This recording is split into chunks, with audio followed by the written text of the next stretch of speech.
Hello everyone, welcome to my YouTube channel. If this is your first time tuning in, my name is Adrielle and I am currently narrating a story of my life dating back from January 2016. In a previous episode, I narrated my future husband's obsessive ex-girlfriend part 2, and in this episode I will narrate part 3, which is the last part of the trilogy. So yeah, and here it goes. So last episode, I ended the episode with Caitlin's wedding. I will insert pics and tweets that people were tweeting about her wedding and stuff like that. But I do want to address a couple of things that I forgot to talk about in the previous episode. So, one, I forgot to mention how later on, which was later, in the forum, someone mentioned how when Caitlin started dating her ex-husband, she would go to him, cry to him, and tell him that Brandon used to abuse her when they were together. So that's one of the things I forgot to mention. 2, when I was going through Caitlin's Twitter, I stumbled upon a tweet probably back in 2018. It was a tweet of Caitlin and her ex-husband's text conversation. In the tweet, Caitlin said, in the beginning, this is when he was just checking up on me. So I, opened up the screenshot and to read the text message. So the text message started off with Caitlin saying, Brandon was supposed to teach Lily how to play basketball. Now, in the screenshot, she crossed out Brandon's name, but I knew she was talking about Brandon, right? And then ex-husband responded with, I can teach her basketball, because ex-husband was a basketball player. Then she responds with, Brandon, wasn't who he said he was. He lied to me. He lied to my entire family. He wasn't who he said he was. And then her ex-husband responded, well, I'm not Brandon. Now, I thought that was interesting because, one, who told Caitlin it was a good idea to post that text message on social media? 2, why is Caitlin talking about Brandon to a new guy she's talking to? I didn't get it. And it seemed like she would utilize every opportunity to talk about Brandon. It seemed like she just wasn't over Brandon. I know there was another tweet that I saw of Caitlin. She had a tweet. It said, I don't hate at Brandon Moore. He's not a bad guy. He gave me my biggest blessing, which was Lily. It's like, girl, you keep talking about this guy every opportunity. Like, she was crashing out. She was crashing out on the internet through, the blogs and the tweets, while simultaneously being in a relationship with her ex-husband and also trying to portray the perfect relationship with ex-husband on social media. She was going through a lot. 3, the third thing I forgot to mention was ex-husband was already calling Lily his daughter. When it was her birthday, June 2018, he had a birthday post about her, and he referred to her as, my daughter, or he's a daddy or whatever. So he really embraced Lily. 4th thing I want to mention, on the forum, people were going in on Caitlin about her looks. They said that, and not everyone, it was just a couple of people. They said that she was aging bad and that the plastic surgery wasn't helping too as well, that she's always having filters on her pictures on social media, always editing. Now, here's the thing. Back in September of 2019, when I checked on Caitlin, I watched her story, and in the story she talked about how she just got out of a doctor's appointment. She got her Botox, and I think she got Botox in her jaw. She just got a bunch of work done, right? And she said her appointment is like in the next 3 months. That was the story on Instagram. I remember when I saw that story, I was thinking to myself, why is a 24-year-old getting plastic surgery? Typically, when I hear about women getting Botox, I'm thinking they're in their 40s, 50s, 60s. I don't think I've heard of a 24-year-old getting Botox. So when I read on the forum that she was getting Botox to cover up the fact that she was aging, I thought that was interesting. The filters on social media, I mean, we all play with filters on social media, but I did notice that all of her pictures were edited. Like, she used Photoshop. So I kind of didn't really know how she looked like without the Photoshop filters and without makeup. Now, these people are going in on her saying that she looked old and she was aging bad and her face was just full of wrinkles, that the Botox is not working, yada, yada, yada. At this point, y'all, on the forum, I'm like, okay, they're really going in on her. You know, if she chooses to get Botox, that's on her. I do think it was kind of OD for a 24-year-old to get Botox, but I think making fun of her looks, that was kind of a bit too much. So yeah. Okay, so back to where I stopped last episode. Last episode, I stopped at the wedding. That was, it's so funny, y'all. The wedding was a week after my birthday. The wedding was August 12th, 2018, right? Now, around this time in August, Brandon started working at a new gym. So that was happening. Y'all, Brandon's followers was also growing at this point. I think that was kind of like around the time I knew about Brandon. I knew about Brandon in June 2018. August, he was just growing professionally. He had got a new job at the gym. He also was selling fitness packages, and on his website he had clients. So professionally, Brandon was doing good, right? And it just seemed like things were just flourishing when it came to the area of his profession and fitness. Okay. December 2018, y'all. December 2018, I talked about it in my, what episode was that? That was my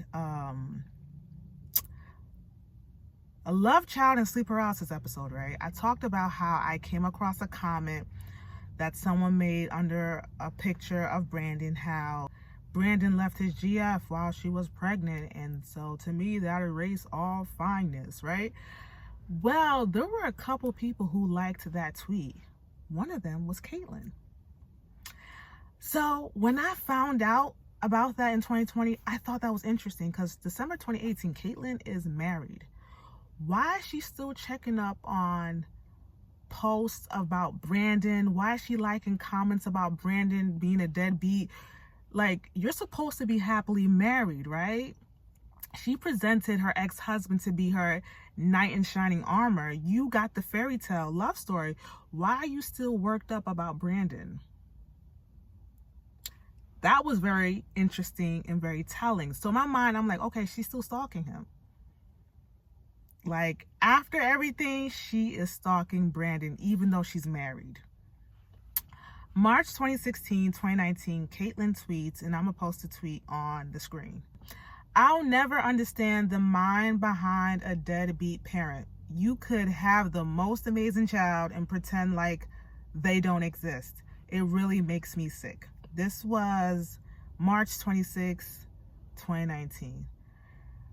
Someone left a response. I actually don't have it here, but someone replied to her tweet saying that don't worry, that Brandon's gonna get his karma, like all this stuff is gonna go back to Brandon, like, don't worry, like, you're good, like, Brandon's gonna have to answer for it, something like that, right? I'm like, yo, she just keeps like, it was so weird how she just kept on finding an opportunity to talk about Brandon. And it's like, I wonder how her ex-husband was feeling at the time. You know, just to witness all of that play out on social media, while he still has to put on a front or put on a, you know, bright face that him and Caitlin are good. I just thought it was weird. June 2019, Caitlin and her ex-husband, they break up, divorce, and then Caitlin and Lily decided to move in with Caitlin's best friend. So for the sake of the story, we're going to call Caitlin's best friend. She plays a role in the story. So June 2019, they moved in with her. July 2019 was the first pic of Caitlyn and new boyfriend, right? That's the first pic I saw of them as of July 2019, right? So she leaves her ex-husband, moves in with her best friend June 2019. July 2019, she's posted up with new boyfriend and his friends. They're all at a like restaurant or somewhere like that. I thought that was interesting. Now, here's the thing. I'll say this. I don't know how, well, at this time, I didn't know how she met new boyfriend and the exact time frame she met him. But later on, I will touch upon that. January 2020, we get the blog from Caitlyn. So that was pretty much my research of Caitlyn from March to July, right? Now, I have a couple takeaways from my research, and I'm going to address them right now. The first one, Caitlyn was a relationship hopper. She hopped from relationship to relationship, and that let me know that she didn't know how to be by herself. Like, she was someone that she had to be in a relationship. Like, if she was to break up with someone, or, well, actually, if a relationship was to end, next week she's in another relationship, and then if that relationship should end too, she's with someone else. It's like she just didn't know how to be herself, and that made me believe that she was the type of woman to seek validation through relationships and also attention on social media. So there are women out there who, if they're not in a relationship, they don't feel good about, like, naturally they don't feel good about themselves. So a person choosing to be with them makes them feel secure, makes them feel validated, makes them feel seen. So when they don't have that relationship, they like crumble and like, I need to find a new man, I need to find a new person. And I can sense that was what was going on with Caitlyn. She was seeking validation through relationships, through men. And it was just so obvious in what I found out about her. Also, with the constant posting, constantly posting her relationship, wanting people to see her and whoever she was with as couple goals. I remember with Brandon, all her followers were saying that they were relationship goals. When Caitlyn was with her ex-husband, all her followers were saying that their relationship goals. Is like, you guys said that the first time. Like, are you guys gonna keep saying that anytime she gets into a relationship, that their relationship goals? It just doesn't make sense. I felt like it gets to a point where you have to sit down and think, this girl is always hopping in a relationship and we're always calling it goals. Maybe we should stop hyping this up. This is actually dysfunction. You know, I don't think any of her followers really like held her accountable and really looked at her like, I think we're doing too much when it comes to this girl. Also being for the fact that we really don't know her. We just see her pictures and see what she posts, but we really don't know what goes on in her relationship. So I don't think we should be cyberbullying Brandon. I don't think anyone had that mindset. But yeah, it was just a lot going on with Caitlyn. I believe also that Caitlyn was insecure and that she was a broken girl. She talked about it briefly on her 2020 blog, that she was broken and damaged, and she would, find ways to manipulate having a future with the man. I believe she was still that way. I don't think it was something she healed from. I do believe she was still very much broken, still very much damaged. And it showed, like, it really showed in the way she conducted herself on social media. Like, it really did. Also, I believe she didn't love herself. The plastic surgery was kind of like a telltale sign. She's trying to cover up stuff. She's trying to fix stuff. It's like, no, you got to love yourself. That's really that's really the key, to love yourself. And, man, it was a lot. It was a lot that was going on with Caitlyn, y'all. It was a lot. It was a lot. And seeing everything that I saw, it made me to hurt for her. I know I kind of like tease her in my videos. I do have a reason for that. But I actually don't hate the girl. It was a lot going on. It was a lot. Another takeaway. Oh my goodness. This is, oh goodness. Anyways, another takeaway was, I believe her relationship with Brandon wasn't actually a relationship. I honestly believe it was coochie and vibes. That was it. And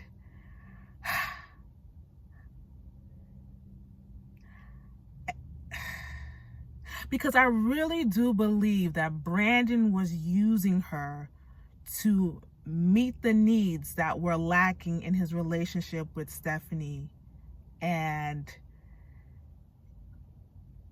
you know, he's not going to come forward and say that, right? As much, y'all, as much as I've been going in on Caitlyn, Brandon did play a part in all of this. He knew he didn't want anything serious with Caitlyn, but he led her on. He led her on, and that he shouldn't have done that, because it's obvious that she wanted to spend forever with him. You know, she was planning a baby, a plan that he didn't even know about. So yeah, I believe what Brandon did was wrong.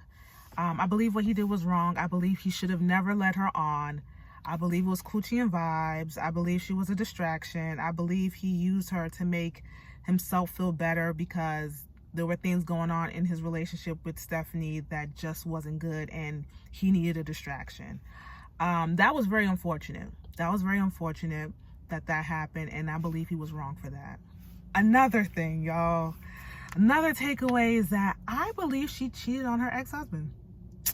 Yep, I believe she cheated on him, and I believe he found out and he filed for divorce. Because the vibe I got from Caitlyn, she seemed like the type that will never end a relationship with a man because she doesn't have the strength to leave a man. So she will wait it out, even if she doesn't really like the guy. I believe she cheated on her ex-husband. I remember thinking, like, yo, how did she fumble that? I'm like, this guy took your daughter and treated her as his own, you know, like really swept her off her feet, and she fumbled that. That was what I was thinking in my head. And that was what made me think that she was a destructive person. So I believe she basically destroyed her marriage with her ex-husband. I can tell she was destructive, how she handled the Brandon situation. Like, I just felt like she was a very destructive girl, and hence the brokenness and all of that, y'all. I felt sorry for her. I felt sorry. I'm like, yo, she's broken. She needs prayer. She needs healing. At that point, she was in a relationship with new boyfriend. I'm like, Caitlyn does not need to be in a relationship. She needs to heal. I don't know why she was like that way. I don't know what led to her feeling insecure, you know, being broken. Maybe she went through things from childhood that she just never addressed. And it's clear that she never addressed it because it's popping up in each and every relationship she gets into. It never lasts. So I felt very, very, very, very, very, very, very sorry for her.